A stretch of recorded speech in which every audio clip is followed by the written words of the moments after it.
YouTube খুললে সবাই দেখছি বানাচ্ছে কাঁচের পায়েস।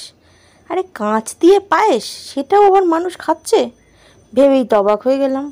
তা ভাবছি তাহলে আমিও একটু কাঁচের পায়েস টেস্ট করে দেখি, কিন্তু টেস্ট করতে গেলে তো বানাতেই হবে।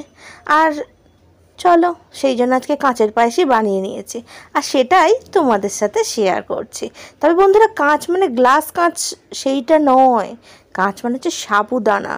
সাবুদানা দিয়ে তৈরি হয়েছে কাঁচের পায়েস, আর একদম নরম তুলতুলে, খেতে কিন্তু বেশ মজা লাগে। চলো, বেশ মজাদার একটা রেসিপি শেয়ার করি তোমাদের সাথে। চলো তাহলে, খাওয়া হবে জমজমাটে রান্নাঘরে। কি করে বানালাম কাঁচের পায়েস। আমি এখানে 150 গ্রাম মতন বড় দানা সাবু নিয়ে নিয়েছি। সাবুটা একটু ভালো করে ধুয়ে পরিষ্কার করে নেব। কয়েকবার জল পাল্টে পাল্টে ধুয়ে সাবুটা পরিষ্কার করে নিতে হবে। সাবুটা জল পাল্টে পাল্টে ধুয়ে নেওয়ার পর অল্প পরিমাণ জল দিয়ে আমি এটা ভিজিয়ে রাখছি মিনিট 20 জন্য।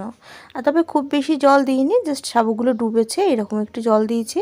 আর দেখো কতটা সব জলটা অ্যাবজর্ব হয়ে গেছে, আর একদম ঝরঝরে হয়ে গেছে, সাবুটা সুন্দরভাবে নরমও হয়ে গেছে। হাত দিয়ে একটু চিপলেই এটা গুঁড়ো হয়ে যাচ্ছে।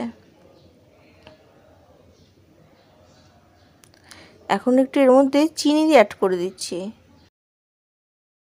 দিয়ে দিলাম নুন স্বাদ মতো, সামান্য একটু দিচ্ছি যাতে স্বাদটা সুন্দর আসে। এখন ভালো করে নুন চিনি দেওয়ার পরে সাবুটাকে আমি মেখে নেবো, সাবুদানাগুলো। আর নরম যেহেতু হয়ে গেছে, সুন্দর করে মেখে নেওয়া যাবে। আর মেখে নেওয়ার সময় কোনো রকমের জল কিন্তু এতে ব্যবহার করা যাবে না। দেখো, হাত দিয়ে ভালো করে একটু চটকি চটকি মেখে নিই। ভালো করে মাখতে মাখতে এটা একদম একটা আটার ডোয়ের মতন রেডি হয়ে যাবে। দেখো, একদমটা সফটভাবে মেখেছি, তবে একদম সফট না, আবার খুব শক্তও নয়। যেটুকু জল ভেজাতে লেগেছিল সেটুকু জল, এক্সট্রা জল এখানে অ্যাড করিনি। আর একটু ঘিও এর মধ্যে দিয়ে দিলাম, যাতে একটা সুন্দর ফ্লেভার আসে রসমালাইগুলোর মধ্যে। ছানার তো রসমালাই খেয়েছই, তবে এই সাবুদানা দিয়ে তৈরি রসমালাই কিন্তু একবার খেয়ে দেখতে পারো, বেশ ভালোই লাগে খেতে। তবে বন্ধুরা, বানাবে যখন, যেদিন বানাবে সেদিনকেই খেয়ে নেবে। এটা ফ্রিজে রাখলে একটু স্টিকি হয়ে যায়, তখন কিন্তু অতটা ভালো লাগে না। একটু হাতে আবার একটু ঘি নিয়ে নিলাম, আর একটু ছোটো ছোটো করে এটা দিয়ে লেচি কেটে গোল গোল বলের মতো বানিয়ে নিচ্ছি। তবে এটা না বাইরের টেম্পারেচারে রেখে খেলেই বেশি ভালো লাগে, ফ্রিজে রাখার প্রয়োজন নেই।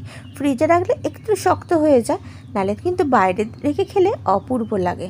দেখো, এবার এরমভাবে ছোট ছোট করে কেটে আমি ছোট ছোট রসগোল্লার মতন করে বলগুলো বানিয়ে নিচ্ছি রসমালাইয়ের জন্য।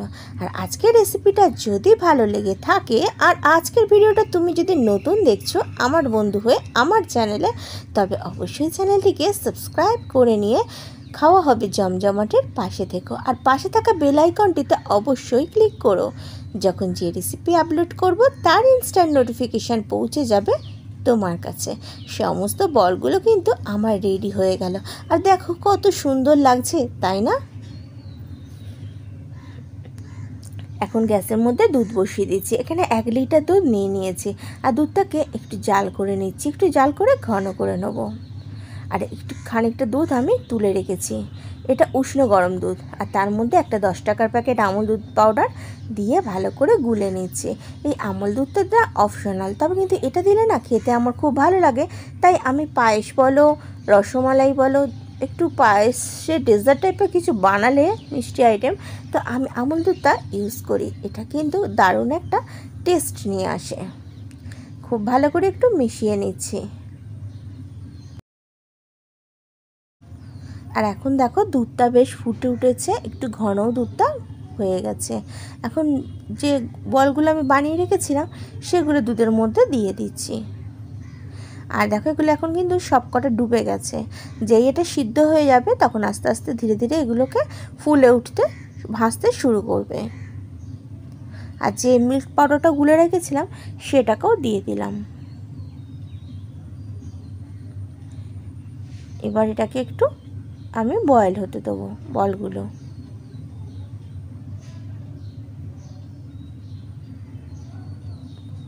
দেখো কত সুন্দর লাগছে। তবে বলগুলো গরম হতেই অনেকটা কিন্তু সফট হয়ে গেছে। এখন দুধটা দেখো কত সুন্দর ক্ষীরের মতো, উপরটাটা সুন্দর শর্ট পড়েছে, মোটা হয়ে মানে একদম ক্ষীরের মতন পারফেক্ট হয়ে গেছে। রেডি হয়ে গেল আমার আজকের সাবুদানার রসমালাই বা কাঁচের পায়েস। এটা বানাতে ঠিক যতটাই মজা আসে, খেতে কিন্তু তার থেকে বেশি মজা আসে। আর এখানে দিয়ে দিচ্ছি একটু নলেন গুড়। পারফেক্ট, গন্ধটা কিন্তু দুর্দান্ত আসে। এই গুড়টা কিন্তু দারুণ টেস্টি। আর নলেন গুড়ের পায়েস বলো, রসমালাই বলো, খাওয়ার কিন্তু একটা স্বাদই আলাদা থাকে। তোমরা কে কে গুড় দিয়ে পায়েস বানালে খেতে ভালোবাসে অবশ্যই কমেন্টসে জানিও। আর আমি সারা বছরই ফ্রিজে গুড় সংরক্ষণ করে রাখি আর পায়েস বানানোর জন্য। তো আজকে আমি এই গুড়টা দিয়েই বানাচ্ছি। খেতে কিন্তু এটা দুর্দান্ত লাগে। রেডি হয়ে গেল আমার আজকের সাবুদানার রসমালাই।